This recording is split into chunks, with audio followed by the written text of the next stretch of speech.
Aux premières lueurs de l'aube, le jour J pour la relève entre les deux unités des FAMA.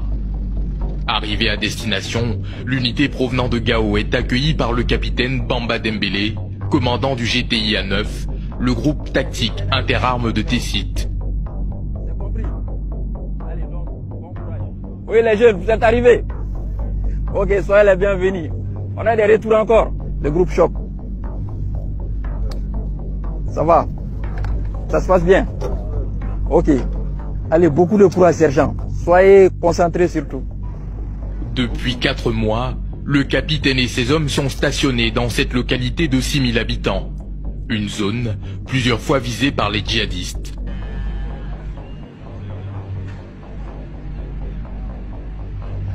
Notre mission, c'était de sécuriser la population de Tessit, d'abord, et ensuite faire éradiquer les djihadistes qui sévit actuellement dans les petits villages tout autour de Tessit.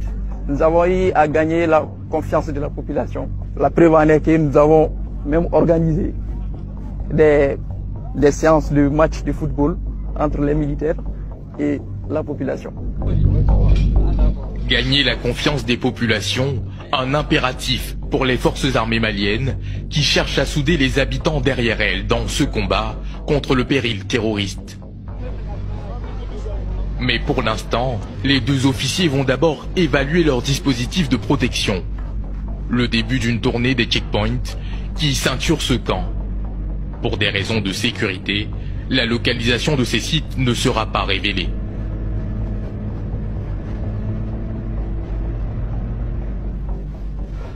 Là, ils sont en train déjà de défaire les checkpoints parce qu'on doit changer de position.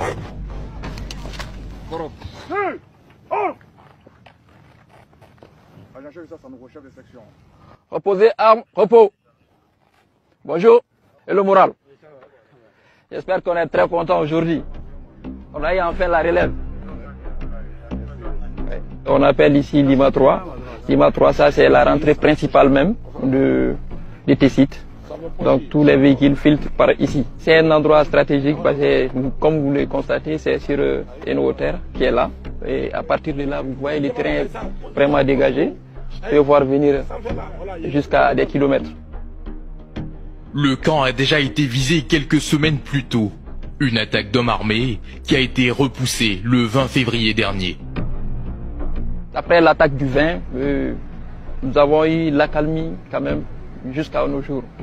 Mais on peut dire que ça c'est un silence précaire. C'est un silence précaire parce que quand tu les entends pas, ça veut dire soit ils sont en train de s'organiser, soit ils sont plus là. Donc on ne sait pas. Donc le mieux c'est de garder l'œil sur votre propre sécurité. Ja, il t'a bien.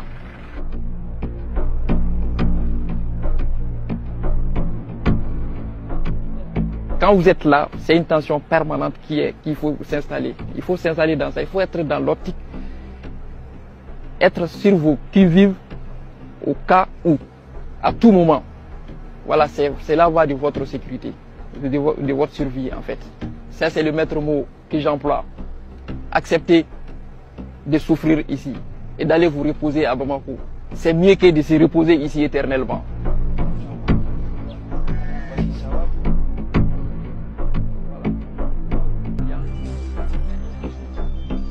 En faisant cet état des lieux, on prend pleine position de nos missions, de nos différentes missions, qui est tout d'abord de sécuriser la ville et les alentours de la ville.